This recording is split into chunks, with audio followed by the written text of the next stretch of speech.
ஆண்டவராக இயேசுவின் நாமத்தில் தொலைக்காட்சி நேயர்களுக்கு அன்பின் வாழ்த்துக்கள். இந்த நாளின் செய்தி யோவான் சுவிசேஷம் 8ஆம் அதிகாரம் 12ஆம் வசனம். இந்த செய்தியினுடைய தலைப்பு என்னவென்றால், நானே உலகத்துக்கு வெளிச்சமா இருக்கிறேன். இது ஆங்கிலத்தில் I am the light of the world. இந்த தலைப்பில பல செய்திகளை நான் பேசியிருக்கிறேன். ஆனால் இன்றைக்கு ஒரு வித்தியாசமான செய்தியை வித்தியாசமான கோணத்தில் உங்களோடு பகிர்ந்து கொள்ளும்படியாய் ஆவியார் விரும்புகிறார்.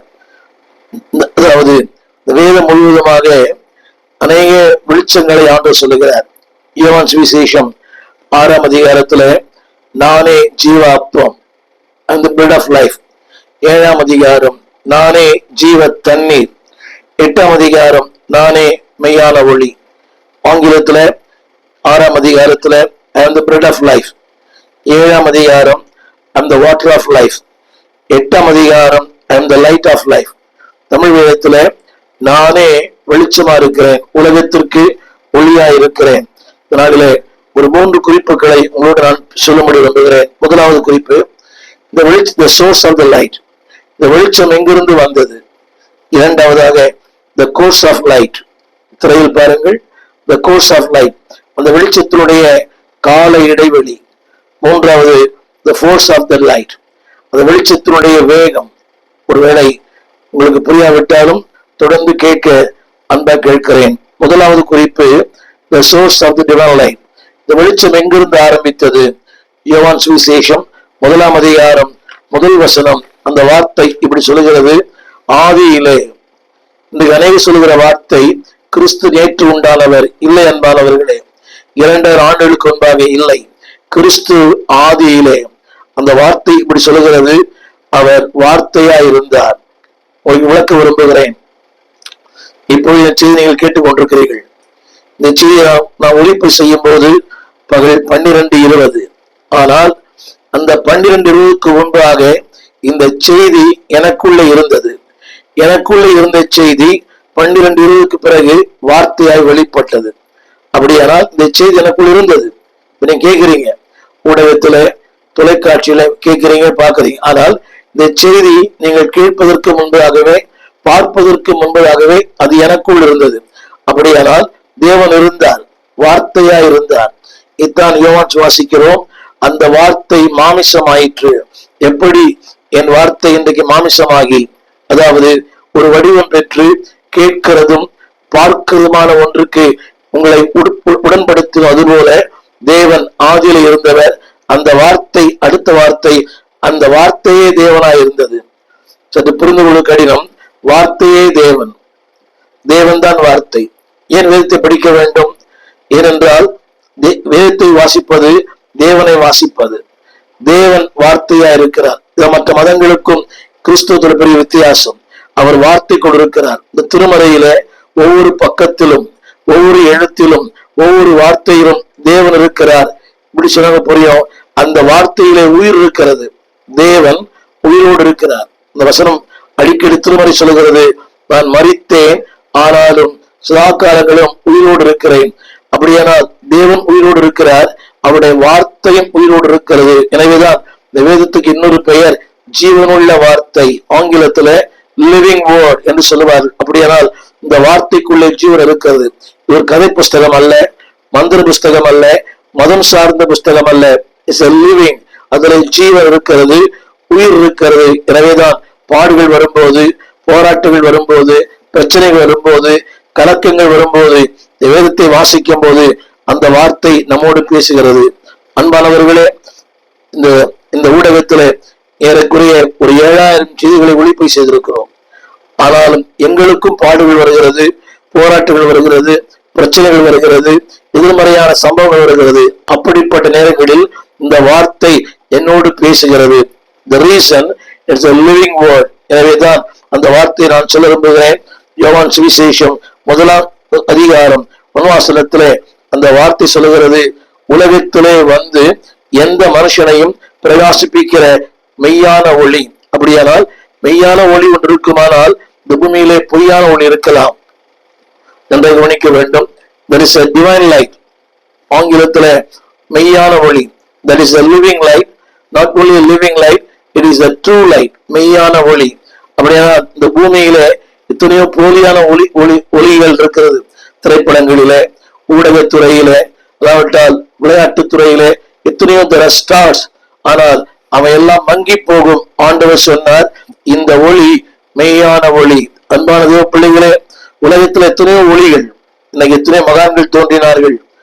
எல்லாம் சொல்றாங்க அவர் முகத்திலே ஒரு ஒளி. ஆனால் கிறிஸ்து இந்த பூமியில பிறந்தாரே, அவர் மெய்யான ஒளி. அது மட்டுமல்ல, எந்த ஒளியும் தன்னைத்தான் வெளிப்படுத்தும். தன் பிரபலத்தை, தன் மேன்மையை, தன் பிரசித்தத்தை, தன்னுடைய புகழை, தன் நற்காரியங்கள் வெளிப்படுத்தும். ஆனால் கிறிஸ்துவின் ஒளி அப்படி அல்ல. யோவான் 1:9 அதில் எழுதப்பட்டிருக்கிறது, எந்த மனுஷனையும் பிரகாசிப்பிக்கிற ஒளி. திரும்ப சொல்லுகிறேன், இன்றைக்கு பிரகாசமா இருக்கிறவர்கள் அதாவது தன்னைத்தானே பிரகாசிப்பித்துக் கொள்வார்கள். இல்லாவிட்டால் அடுத்தவர்களால் பிரகாசிப்பிக்கப்படுவார்கள். ஆனால் அடுத்த இன்னொருவரை அவர்கள் யாரும் பிரகாசிப்பிக்க பண்ணுவதில்லை. புரிய நினைக்கிறேன். ஒரு நடிகர் இல்லாவிட்டால் ஒரு ஊழியத்தில் இருக்கிற ஒருவர் தான் பிரகாசிக்க வேண்டும் என்று விரும்புகிறார். ஆனால் தன்னோடு இருக்கிற எந்த நபரையும் பிரகாசிக்க விடுவதில்லை. நானும் ஒரு திருச்சபையிலே 16 ஆண்டுகள் பணியாற்றினேன். என்னை கேட்டுக்கொண்டிருக்கிற அன்பு தேவ பிள்ளையே, every man wants to show his own light. எந்த மனிதரும் தன் ஒளியை பார்க்க வேண்டும், தன்னை பார்க்க வேண்டும். இன்றைக்கு அரசியல் கூட பாருங்களேன், தனக்கு போட்டியால் யாரும் வரக்கூடாது. ஊழியத்தினோடு இப்படி இருக்கிறது, எனக்கு போட்டியால் யாரும் வரக்கூடாது. ஆனால் ஆண்டுடைய ஒளி அப்படி அல்ல, எந்த மனுஷனையும் பிரகாசிப்பிக்கிற மெய்யான ஒளி. அப்படியானால் அந்த ஒளி அன்பா உங்களை பிரகாசிப்பிக்க விரும்புகிறது.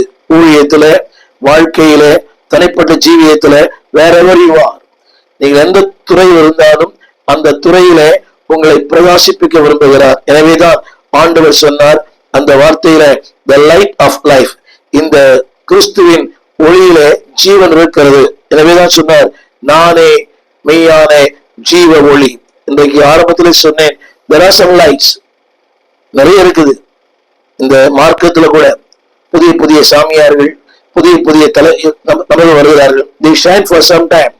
உலகத்துல பார்த்திருப்பீங்க, ஒரு சில குறிப்பிட்ட காலம் சிலர் பிரகாசமா இருக்கிறாங்க, அடுத்து அவங்க இருக்க இடமே தெரியல. ஆண்களும் பெண்களும், நவீன சாமியார்கள், நவீன பெண் சாமியார்கள் கொஞ்ச நாள் பிரகாசிப்பாங்க. பட் ஒரு குறிப்பிட்ட காலத்துக்கு பிறகு அந்த வெளிச்சம் மங்கி விடுகிறது. ஆனால் இந்த வெளிச்சம் அன்பானவர்களே ஆதியில இருந்தது. யோவான் 1:1, இந்த பிகினிங், ஆதியில் இருந்த வெளிச்சம் இன்றைய வரைக்கும் அனைவருடைய வாழ்க்கையை பிரகாசிப்பிக்க செய்கிறது. அதாவது குருடர்கள், குடிகாரர்கள், விபச்சாரக்காரர்கள், திருடர்கள், கொலைபாதகர்கள், எத்தனையோ பல தரப்பட்ட மக்களுடைய வாழ்க்கையை இந்த வெளிச்சம் இன்னைக்கும் பிரகாசிப்பிக்க செய்கிறது. என்னை கேட்டுக்கொண்டிருக்கிற அன்பு தேவ பிள்ளையே, அது என்னுடைய வாழ்க்கையிலே பிரவேசித்தது.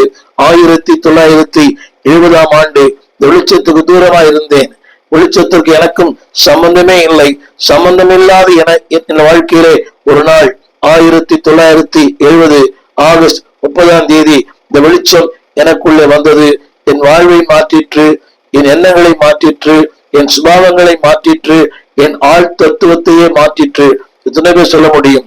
டாக்டர் DGS சாட்சி கேட்டிருப்பீங்க.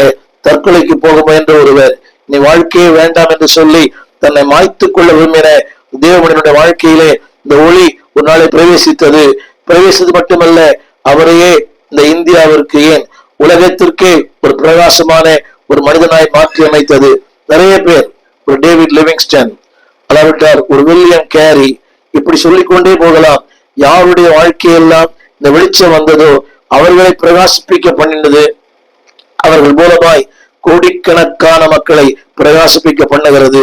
என்னை கேட்டுக்கொண்டிருக்கிற அன்பு தேவ பிள்ளையே, ஆண்டவர் சொன்னார், நான் முதலாவது ஒரு தனிப்பட்ட மனிதனுக்கு வெளிச்சமா இருக்கிறார், குடும்பத்துக்கு வெளிச்சமா இருக்கிறார். மட்டுமல்ல, உங்களை கொண்டு உலகத்துக்கே, முதலாவது சொல்லுவேன், இண்டிவிஜுவல் பர்சனாலிட்டி, ஒரு தனி நபருக்கு, இரண்டாவது குடும்பங்களுக்கு, மூன்றாவது திருச்சபைக்கு, நான்காவது தேசத்திற்கே. என்னை கேட்டுக்கொண்டிருக்கிற அன்பு தேவ பிள்ளையே, இதுதான் கிறிஸ்து விரும்புகிற வாழ்க்கை. உன்னை இந்த உலகத்திற்கு ஒளியாக வைக்கிறேன். திரும்ப திரும்ப சொல்லுகிறேன், அதாவது இன்றைக்கு பிரகாசிப்பிக்கிற எவரும் தன்னுடைய பிரகாசத்திற்கு போட்டியாய் வந்துவிடக் கூடாது. எனவேதான் அவர்கள் மட்டுமே பிரகாசிக்க வேண்டும். காலம் சென்ற இத்தனை அரசியல் தலைவர்கள் மேடையிலே அவர்கள் மட்டும்தான் உட்காருவார்கள். அந்த அந்த அந்த மேடையில வேறு யாருக்கும் இடமில்லை. நம்முடைய கருத்து என்னவென்றால் ஐ மஸ்ட் ஷைன். ஆனால் ஆண்டவர் அப்படி அல்ல, நான் பிரகாசிக்க வேண்டும், என்னை பின்பற்றுவதும் பிரகாசமா இருக்க வேண்டும். என்னை கேட்டுக்கொண்டிருக்கிற அன்பு தேவ பிள்ளையே, உன்னுடைய முதல் குறிப்பு என்னவென்றால் the source of the light. இந்த வெளிச்சம் எங்கிருந்து வருகிறது? 8:12 யோவான் சுவிசேஷம் 8ஆம் அதிகாரம் 12ஆம் வசனம். அவர் சொன்னார், அந்த வார்த்தை நான் உலகத்திற்கு ஒளியா இருக்கிறேன். the source, அதாவது அந்த வெளிச்சம் உன்னை அடையாளப்படுத்தும். இன்றைக்கு பாருங்களேன், இன்றைக்கு பிரபலமா இருக்கிற எத்தனையோ பேர் இந்த ஊடகத்துல இத்தனை சாட்சிகளை கேட்டிருப்பீங்க. ஏழ்மையிலும் வறுமையிலும் இல்லாமையிலும் அடுத்த வேளை உணவுக்கு கஷ்டப்பட்ட எத்தனையோ பேரை இந்த வெளிச்சம் அடையாளம் காட்டியிருக்கிறது. நீங்கள் ஒரு ஒருவரா இருக்கலாம். இப்படி சொன்னா உங்களுக்கு புரியும். இந்த வெளிச்சத்தை பார்ப்பதற்கு முன்பதாக சாப்பிட வழி இல்லை. இந்த வெளிச்சத்தை கண்ட பிறகு சாப்பிட நேரம் இல்லை. ஏனென்றால் இந்த வெளிச்சம் உன்னை அடையாளப்படுத்தும். Number 1, the source of the divine light. இது எங்கிருந்து வருகிறது? ஆதியிலே யோவான் 1:1. அது என்ன செய்ய தெரியுமா?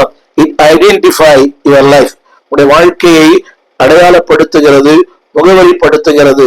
இன்றைக்கு அநேக ஊழியர்கள் பிரபலமாக இன்றைக்கு மிகுந்த சிறப்பாக இருக்கிறார்கள், பொருளாதாரத்திலும் வளர்ந்திருக்கிறார்கள். யோசித்து பாருங்கள், இந்த வெளிச்சம் அவருடைய வாழ்க்கையில பிரவேசித்திருக்காவிட்டால் there is no life. வாழ்க்கை இல்லை. அது மட்டுமல்ல, they are identified by the world. இந்த உலகத்தால் அடையாளம் காணப்படுத்தப்படுகிறார்கள்.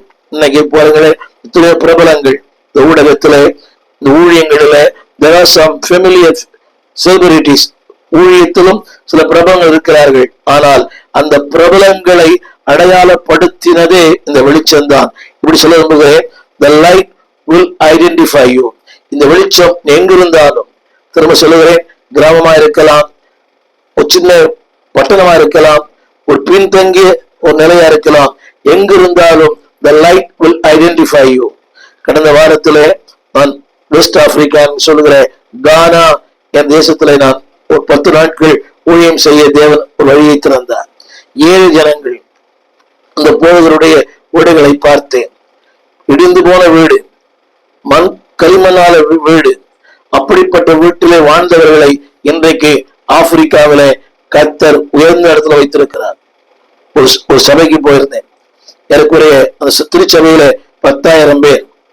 அந்த போதருடைய வீடு அரண்மனை போல. இதெல்லாம் எப்படி தெரியுமா? அந்த வெளிச்சம் உங்களை அடையாளப்படுத்தும். அவர் என்னை அழைத்து கொள்ளப்பட நண்பர் சொன்னார், இவர்தான் ஆப்பிரிக்காவுடைய, அதாவது ஸ்பிரிச்சுவல் ஃபாதர். எங்கள் இந்த கானா என்ற தேசத்துல இவர்தான் ஆவிக்குரிய தந்தை என்று சொன்னார். அவரோடு கொஞ்ச நேரம் பேசிக் கொண்டிருந்தேன். அவருடைய வாழ்க்கை வரலாற்றை சொன்னார். ஒரு கிராமம், எளிய குடும்பம், அடுத்த வேளை சாப்பாடே இல்லை. ஆனால் இன்றைக்கு அவர் ஆப்பிரிக்காவிலே ஒரு மிகப்பெரிய தேவ மனிதராய், எல்லாரும் ஊழியங்கள் அப்படித்தான். இந்த சென்னை பட்டணத்திற்கு ஒன்றுமில்லாமல் வந்த அநேகர் இன்றைக்கு பிரபலமா இருக்கிறார்கள், சிறப்பா இருக்கிறார்கள். யோசித்து பாருங்கள், அடுத்த வேளை உணவு இல்லாதவர்கள் இன்றைக்கு ஆயிரக்கணக்கான மக்களுக்கு உணவளிக்கிற ஒரு நிலையை கற்றுக் கொடுத்திருக்கிறார். என் அன்பு தேவ பிள்ளைகளே, அதில் நானும் ஒருவன். அதாவது அடிப்படை தேவையில்லாத ஒரு குடும்பத்துல பிறந்தேன்.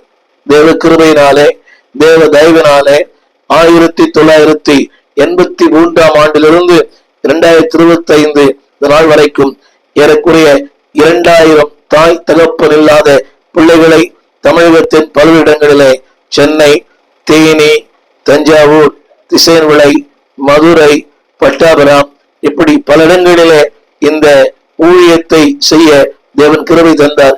2000க்கு மேற்பட்ட தாய் தகப்பனற்ற பிள்ளைகளை ஆதரிக்க தேவன் கிருபை கொடுத்தார். என்ன தெரியுமா காரணம்? the light identified. அந்த வெளிச்சம் உங்களை அறிமுகப்படுத்தும், அந்த வெளிச்சம் அடையாளப்படுத்தும். எனவேதான் சொல்லுகிறேன், அவர் சொன்னார், நானே மெய்யான ஒளி. அந்த ஒளி என்ன செய்ய தெரியுமா? it identify you. இரண்டாவது, அடுத்த வார்த்தை யோவான் சுவிசேஷம் 9ஆம் அதிகாரம் 5ஆம் வசனம். அந்த வெளிச்சம் நித்தியத்தில் அல்ல, உலகத்திலே. கவனிங்கள், தேவனுடைய வெளிச்சம் இந்த உலகத்திலேயே உங்களை பிரகாசிப்பிக்க பண்ணும். மறுமையில் அல்ல, பரலோகத்தில் அல்ல. அது வேற வெளிச்சம். சூரியன் மகிமை வேறு, சந்திரன் மகிமை வேறு. அந்த மகிமை வித்தியாசமா இருக்கலாம். ஆனா இந்த உலகத்திலே God wants to identify you. God wants to glorify you.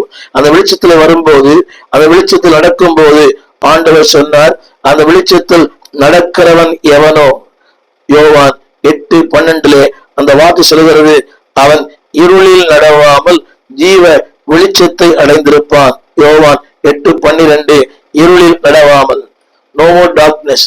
இருள் என்பது அந்தகாரம், அடிமைத்தனம், வேதனை, கண்ணீர், பாழ்கடிப்பு, துயரம். ஆனால் வேதம் சொல்கிறது நோ மோர் டார்க்னஸ்.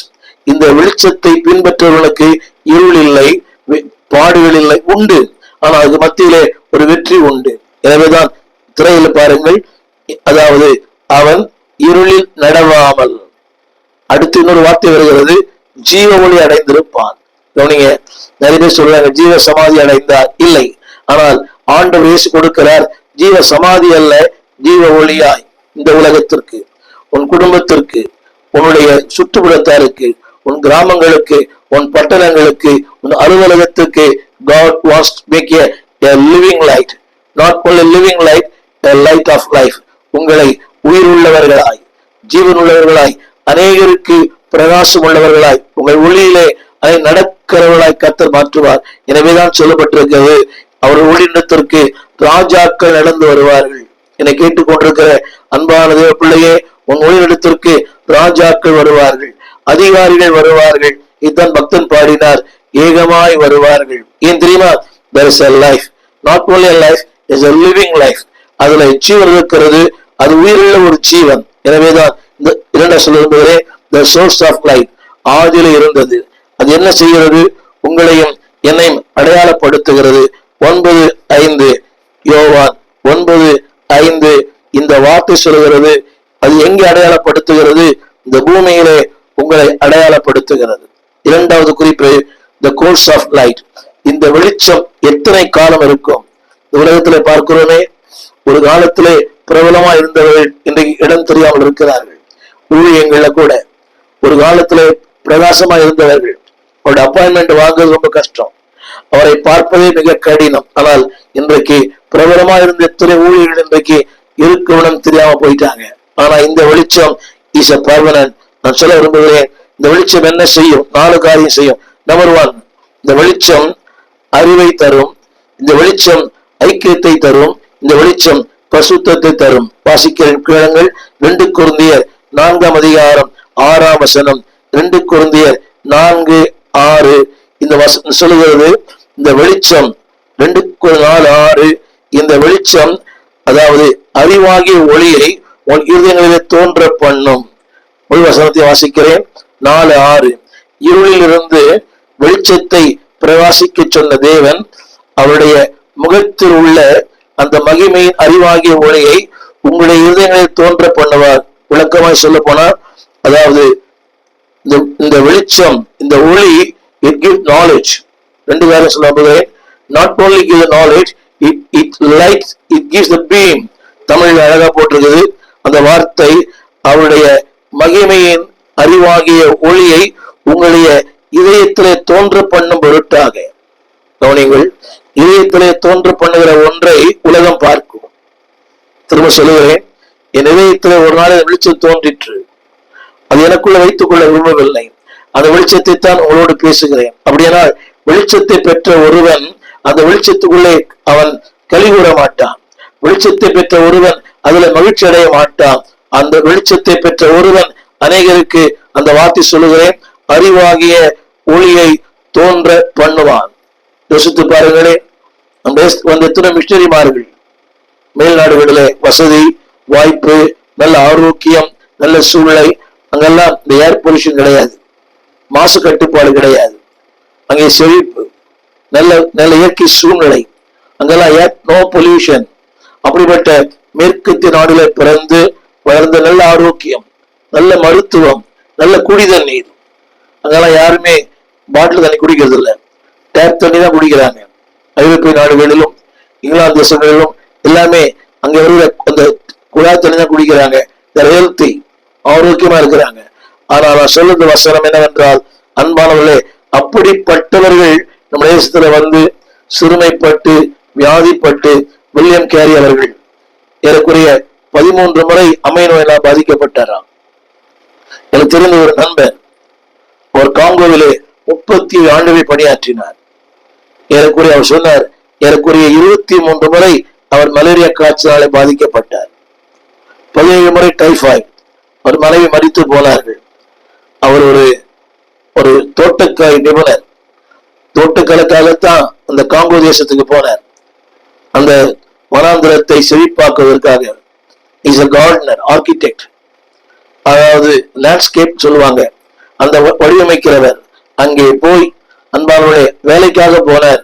ஆனா பாரம் 37 ஆண்டுகள் அந்த காங்கோவில திருச்சபைகள், பள்ளிகள், கல்லூரிகள், மருத்துவ நிலையங்களை அவர் உண்டு பண்ணினார். இன்றைக்கு அவர் இருக்கிறார். 87 வயது அவருக்கு.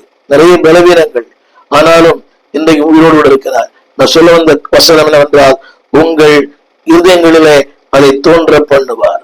அநேகருக்கு அந்த வெளிச்சமே இல்லை. பாட்டு பாடணும், ஆராதிக்கணும், ஊழியம் செய்யணும், அடுத்தவளை கிறிஸ்துவனை கொண்டு வர வேண்டும், அந்த வெளிச்சமே இல்லை. காரணம் என்னவென்றால், வெளிச்சத்துக்கு சொந்தக்காரரா இல்லை.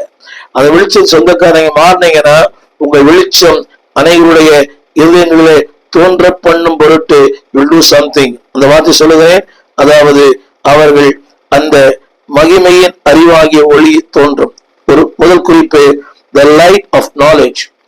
அந்த ஒளி என்ன தரும்? அறிவை தரும். இரண்டாவது, அதே 8:12 யோவான் 8:12 அந்த வார்த்தை இப்படி சொல்லுகிறது, அவன் இருளில் நடவாமல் அவன் என்னை பின்பற்றுகிறவன். அப்படியே அந்த வெளிச்சம் என்னைக்கு வருகிறதோ அன்றைக்கு will follow Jesus. வார்த்தையை, வசனத்தை, தேவ சித்தத்தை, தேவ நோக்கத்தை, தேவ விருப்பத்தை என்ன என்று சொல்லும் போது, என் வார்த்தைகளை, என் விருப்பத்தை, என் நோக்கத்தை, என் சித்தத்தை, என்னை பின்பற்றுகிறவன். அநேகர் சபையை பின்பற்றுகிறார்கள், போதகரை பின்பற்றுகிறார்கள். ஒரு ரசிகர் கூட்டம் போதகருக்கு இல்லை. அன்பானவர்களே, don't follow the crowd. If you follow the crowd, one day you will disappear. திரள் கூட்டத்தை பின்பற்றாதே. அப்படி பின்பற்றினால் ஒரு நாள் காணாமல் போவாய். சபைக்கு போவதற்கு காரணமே இதுதான். திரள் கூட்டம் இருக்கிறது, படித்தவர்கள், நிறைய வித்தியாசமான மக்கள், அதுல அவங்க ஒரு பெருமை, நான் குற்றம் சொல்லவில்லை. ஆனால் don't follow the crowd. If you follow the crowd, one day you will disappear. ஒரு திரள் கூட்டத்தை பின்பற்றினால் நீ ஒரு நாளிலே காணாமல் போவாய். எனவே என்ன சொல்லுகிறேன், the light gives the fellowship. என்னை பின்பற்றுகிறவன். ஹலோ, ஆண்டவரை பின்பற்றுவது கடினமான காரியம். சுயம் இருக்கிறவரை ஆண்டவரை பின்பற்ற முடியாது. ஆனால் அந்த வெளிச்சம் என்னைக்கு உதிக்கிறதோ, அந்த வெளிச்சத்திற்கு என்னைக்கு சொந்தக்காரனாய் மாறுகிறாயோ, then you follow Lord. அதான் சொல்ல விரும்புகிறேன், the light will give the fellowship. ஒரு ஐக்கியத்தை தருகிறது. யோசித்து பாருங்களேன், அந்த வெளிச்சம் எனக்குள் வந்திருக்காவிட்டால் உள்ள பேச வேண்டிய அவசியமே இல்லை. இன்னைக்கு ஓய்வெடுக்கலாம், இல்லை என் வேலையை செய்யலாம், ஏதோ ஒரு காரியம் செய்யலாம். ஞாயிற்றுக்கிழமை ஆராதனை முடிந்த பிறகு இதை ஒளிப்பதிவு செய்கிறேன், நான் இளைப்பாறலாம். ஆனா அந்த வெளிச்சம் எனக்குள்ளே வந்ததுனாலே திரும்ப சொல்லுகிறேன், that gives me the அவனோடு இருக்கிற தொடர்பு. இன்னைக்கு அன்பான தேவ பிள்ளைகளே, அதாவது உலகத்திலே மிகப்பெரிய ஆசீர்வாதம் தேவனோடு இருக்கிற தொடர்பு தான். பக்தன் பாடினார், உமக்கும் எனக்கும் இடையில் எதுவும் வராமல் காத்திடும். இன்றைக்கு அந்த உறவை அறுக்க துரிதமான காரியங்கள், பணம், படிப்பு, மேன்மை, வசதி, ஆடம்பரம், நோ. என கேட்டுக்கொண்டு அன்புதே பிள்ளையே, ஏழ்மையிலும் வறுமையிலும் யாசித்தாலும் தூஷித்தாலும் அந்த உறவை மட்டும் விட்டுறாதீங்க. நிரந்தரமான உறவு, நித்தியமான உறவு. இந்த உறவெல்லாம் தற்காலிகமானது, வீடு வரை, காடு வரை. ஆனால் இந்த உறவு நித்தியமானது. அந்த வாசுகிறது, என்னை பின்பற்றுகிறவன். அப்படியானால் அந்த ஒளியை அடைந்தவன் அவரை பின்பற்றுவான். அது நான் கொடுக்கிற தலைப்பினம் என்றால் ஃபெலோஷிப். அது மட்டுமல்ல, அடுத்த ஒரு வார்த்தை போடுறது, அவனை இருளே நடவாமல். அப்படியானால் அந்த வெளிச்சம் உன் வாழ்க்கையை தெளிவை தருகிறது. இது தவறு, இது சரி, இதுதான் சரியான பாதை. இருளில் நடவாமல். இந்த உலகமே இருளதான் இருக்குது.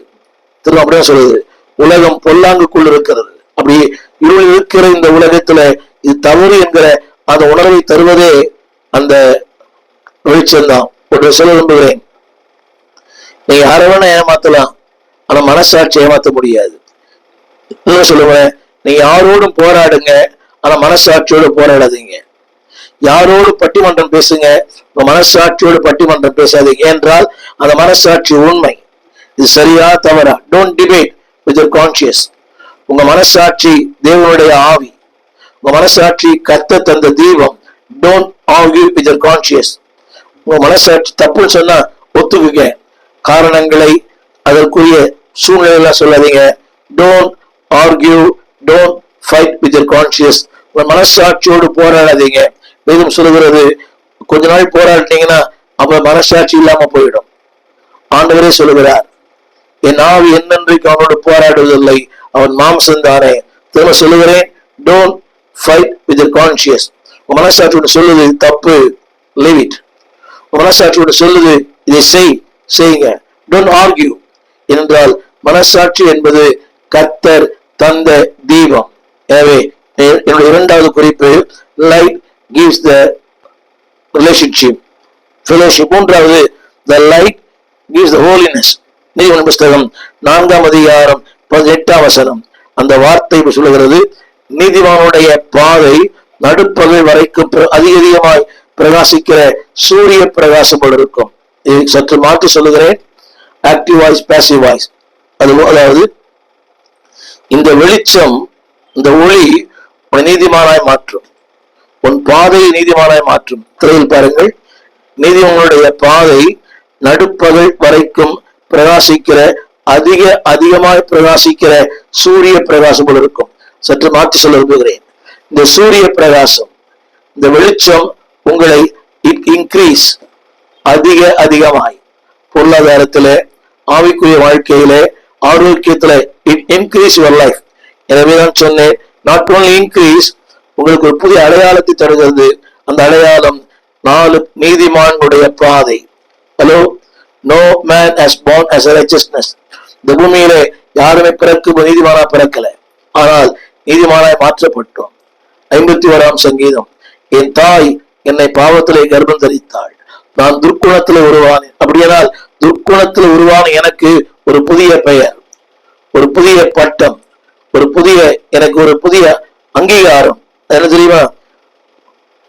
ஹோலினஸ். நான் படிக்கிறேன் அந்த வார்த்தை, the light is holiness. நீதிமானுடைய பாதை. கவனிகள், இவர் எங்கிருந்து வந்தார், எப்படி நீதிமானாய் மாறினார்? இவரும் பாவியைத்தான் பிறந்தார், ஆனால் அந்த வெளிச்சம் அவர் நீதிமானாய் மாற்றிற்று.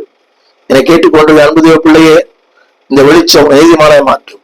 சட்டங்கள் மாற்றாது, சமுதாயம் மாற்றாது, அறிவுகள் மாற்றாது, இன்னைக்கு இருக்கிற எந்த இளையர் கல்லூரியை மாற்றாது.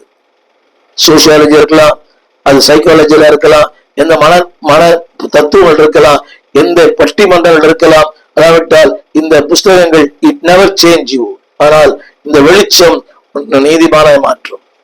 எல்லாரும் சொல்ற வார்த்தை, நீதிமான வாழ விரும்புறேன் ஆனா முடியல. இந்த வெளிச்சத்துக்குள்ள வந்துட்டீங்கன்னா இந்த வெளிச்சம் நீதிமானாய் மாற்றும். It gives the holiness. 3ஆவது குறிப்பு சொல்ல போகிறேன், அதாவது the force of the divine light. அது என்ன செய்ய தெரியுமா? என்ன செய்கிறது? உங்களை இன்னும் தேடும் மனிதராய் மாற்றுகிறது. Searching light. யோவான் சுவிசேஷம் 3:20. பொல்லாங்கு செய்கிற எவனும் ஒளியை பகைக்கிறான். நல்ல கவனிக்க வேண்டும். ஏன் பாஸ்டர் பிடிக்கல, சபை பிடிக்கல, சத்தியம் பிடிக்கல, ஆண்டவரே பிடிக்கல? the reason, அவர்கள் பொல்லாங்கை விரும்புகிறார்கள். எல்லாரும் சொல்ற வார்த்தை, பாஸ்டர் போர் அடிக்கிறார், பாஸ்டர் அறுக்கிறாரு, ரொம்ப நாள் எடுத்துட்டாரு. இல்லை, the reason they like the darkness. தமிழ்ல வாசிக்கிறேன், அவர்கள் பொல்லாங்கை விரும்புகிறார்கள், பொல்லாங்கை செய்கிறார்கள். எனவேதான் வசனம் சொல்லுகிறது, பொல்லாங்கு செய்கிற எவனும் ஒளியை பகைக்கிறான். எனக்கு சபை போர் அடிக்குது, உலகமே நம்மை பகைக்கிறது, உலகம் பகைக்கிறது, ஆன்மீகவாதியை பகைக்கிறார்கள், அரசியல்வாதிகள் பகைக்கிறார்கள். the reason they don't want, தமிழை வாசிக்கிறேன், அவர்கள் பொல்லாங்கு செய்கிறார்கள். அது இருக்கிற இன்பம், அது இருக்கிற கவர்ச்சி, அது இருக்கிற மாயை. திரும்ப சொல்கிறேன், 3.5 மணி நேரம் IPL பார்க்க முடியுது, ஆனால் ஒரு 2 மணி நேரம் ஆலயத்தில் உட்கார முடியல, கர்த்தருடைய வார்த்தை கேட்க முடியல. இந்த ஊடகத்துல ஒரு 7000 செய்திகள் அதுல வருகிறது, அது அனாலிட்டிக்ல, அதாவது சில நொடிப்பொழுதாக அதை பார்க்கிறாங்க, சில நொடிப்பொழுது உடனே பாஸ் ஆன். அதை முழுமையாக கேட்பதற்கு நேரம் இல்லை, மனசும் இயந்திரமான உலகம். எனவேதான் என்னுடைய எல்லா செய்திகளுமே டவுன்லோட் பண்ணுவதற்கான வாய்ப்பை நான் உண்டு பண்ணியிருக்கிறோம். நீங்க எப்போ வேணா கேட்கலாம் டவுன்லோட் பண்ணிட்டு. எங்கள் விலாசம் போதகர் ஸ்டீபன் தேவகுமார், திறந்த வாசல் சபை, நம்பர் 65, பரமானந்த தெரு, 7 கிணறு, சென்னை 600001. தொடர்புக்கு 9841839287. மேலும் 044-4318-3330. எங்கள் மின்னஞ்சல் stephenopendor@gmail.com. எங்கள் தேவ செய்திகளை யூடியூப் சேனலில் பார்த்து பயனடையுங்கள். தேவன் உங்களை ஆசீர்வதிப்பாராக.